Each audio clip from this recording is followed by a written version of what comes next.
السلام عليكم ورحمة الله وبركاته. قلنا أكلة اقتصادية، يعني شوية بامية وشوية لحمة، ولو ما فيش لحمة نقدر نستغنى. معانا بامية، كيلو البامية، ومعانا كيلو لحمة، ومعانا بصل، ومعانا توم، وحتة ليا دي بتخلي البامية في مكان تاني خالص. نبدأ بسم الله الرحمن الرحيم. كده نضرب الطماطم بتاعتنا في الخلاط، وننزل باللحمة عشان نشوحها على النار. نقلب في اللحمة كويس لحد ما تاخد معانا صدمة، وننزل عليها بالبهارات: فلفل اسود، لوري، قرنفل، كام حباية حبهان كده، خمس فصوص حبهان. ننزل بقى معانا حلة فاضية، ننزل عليها بحتة ليا ونفرم التوم بتاعنا.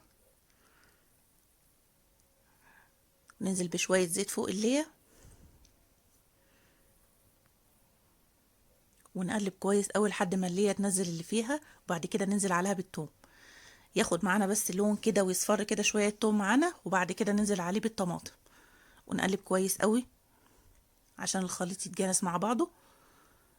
نرجع للحمه ونشوفها كده هي اتشوحت، ننزل عليها بالميه السخنه المغليه. اهم حاجه تكون الميه سخنه مغليه عشان معانا اللحمه لو كبيره شويه تستوي بسرعه. لو نزلنا بميه بارده متبقاش كويس. كده معانا بصلايه كبيره، نخرطها حتت صغيره خالص.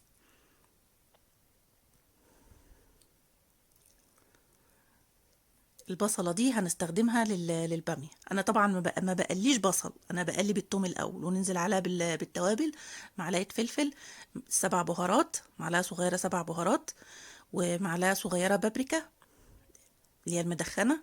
ونقلب. انا ما حطيتش الملح هنا، بس هحط الملح وانا جايه انزله على الباميه.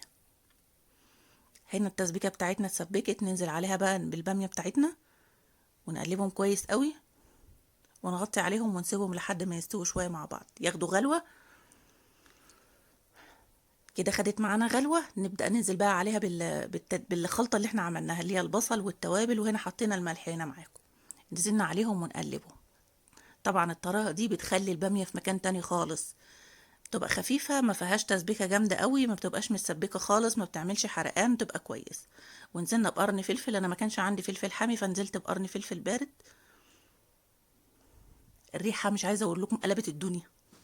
بسم الله ما شاء الله. هنا اللحمه بتاعتنا تقريبا كده استوت.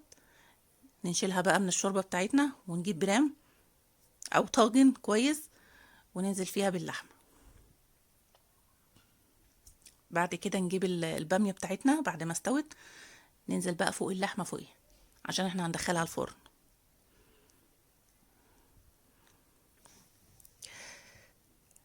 حبايه جوز الطيب، خدنا شويه فركناهم بايدينا كده عشان السخونه بتدي طعم تاني خالص مع الباميه لما بننزل عليها. كده لما دخلناها الفرن، بسم الله ما شاء الله، لحمه بسم الله ما شاء الله مستويه وزبده. على فكره انا كل مره ببقى واقفه بقدم وبقى واقفه بعملها باكل يعني بدوق.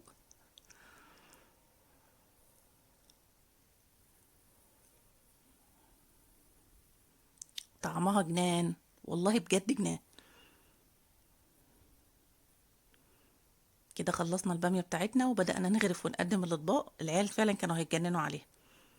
كل سنه وانتم طيبين. اكله بسيطه، ولو مفيش لحمه مش مشكله، حته الدليه اللي احنا هنحطها او حته الدهنه بتخلي طعم الاكل جميل جدا. وبألف هنا وشفا.